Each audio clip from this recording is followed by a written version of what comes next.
It started at exactly 3:11 a.m. on a quiet, cloudless night over Washington, D.C. A janitor named Luis Ortega was finishing his shift inside the Pentagon. He was emptying trash bins in Corridor 2B when every light in the hallway flickered, then shut off completely. The silence that followed was unnatural. Not a single machine hummed. The emergency lights didn't come on. Total darkness. Outside, a lone security guard on the north side of the Pentagon lit a cigarette when he noticed the sky above him begin to shimmer. At first, he thought his eyes were playing tricks, like heat waves rising from hot pavement.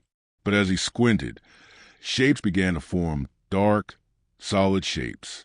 5 massive black triangles, perfectly still, hanging in the sky directly above the Pentagon. They made no sound. The security guard dropped his cigarette and reached for his radio. Static. Dead. No signal. He tried his phone. Nothing. It was like all signals were being blocked. He backed away slowly, his mouth dry, unable to look away from the black crafts. They didn't move. They didn't blink. They just hovered. Meanwhile, Luis inside the Pentagon had found his way to a locked door that, oddly, was already open. Inside was a narrow stairwell that led to a sublevel he'd never seen before. Curious and without thinking, he descended. The stairs spiraled down deeper than any basement should go. The further he went, the more he felt a strange pressure in his head, like his thoughts were being pressed flat. When he reached the bottom, he found a wide hallway with polished black floors and walls lined with strange markings. Not English, not any language he knew. There were doors without handles, and behind one of them, he could hear a low humming sound. The air smelled faintly metallic. Then he saw it, a large glass room behind a sealed window. Inside, suspended in a thick blue fluid, was a creature. Humanoid in shape, but far too thin, with long limbs and black eyes too large for its face. It wasn't dead. It blinked. Louis stumbled back, heart pounding, but before he could run, a voice echoed behind him. "You're not supposed to be here." It was a man in a suit, tall, with no badge, no name tag. His eyes didn't blink. He held a small black device in his hand that looked like a TV remote. He pressed a button, and Luis blacked out. Above ground, the 5 black triangles suddenly shifted formation. From a straight line, they rearranged into a perfect circle. A low-frequency vibration swept across the Potomac River. People in nearby buildings began waking up with nosebleeds and migraines.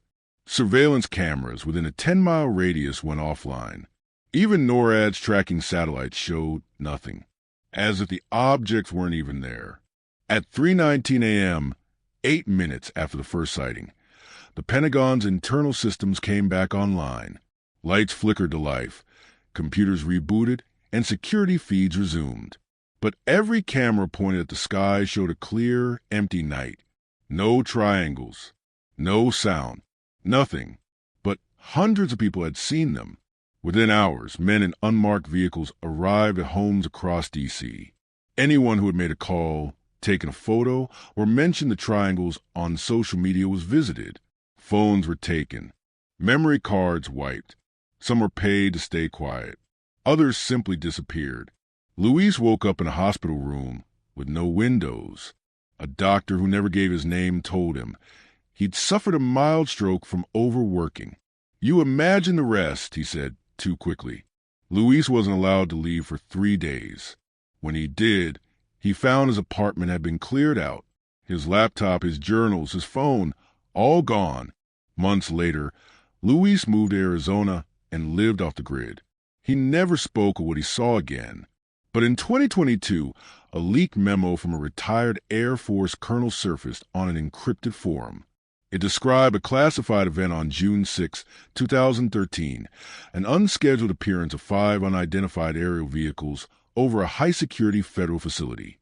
The memo said the objects were not detected by radar, but caused temporary interference with electromagnetic fields. A recovery team was sent to secure civilian exposure. One paragraph was especially chilling.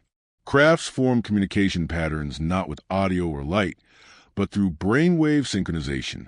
6 personnel within proximity of the event reported identical dreams involving triangular corridors, drowning in blue liquid, and voices without mouths. No mainstream media covered the leak. 10 years after the incident, in 2023, a Pentagon staffer anonymously uploaded a high-resolution image to a dark web archive. It showed a view from a rooftop camera looking down at the Pentagon. 5 black triangles, motionless, casting faint shadows over the structure. Within hours, the archive was taken offline, but not before thousands saved the image. Some claimed it was fake, but image experts said there were no signs of manipulation. The shadows aligned with satellite weather data for that night. One engineer pointed out something strange. In the upper corner of the image, the moon was visible, distorted, as it bent around the triangle's edges. In 2024, a whistleblower known only as Benton posted a message. They weren't over the Pentagon. They were beneath it. What you saw was just a reflection of what's buried under the ground. 5 crafts, not alien visitors, alien prisons. That same week, Ben's account vanished. Today, if you search for anything about that night, all you'll find are message boards filled with speculation, grainy photos, and dead links. But those who were there remember the silence, the heaviness in the air, the way the sky rippled like heat. They remember the triangles. And they remember how everything changed after that night.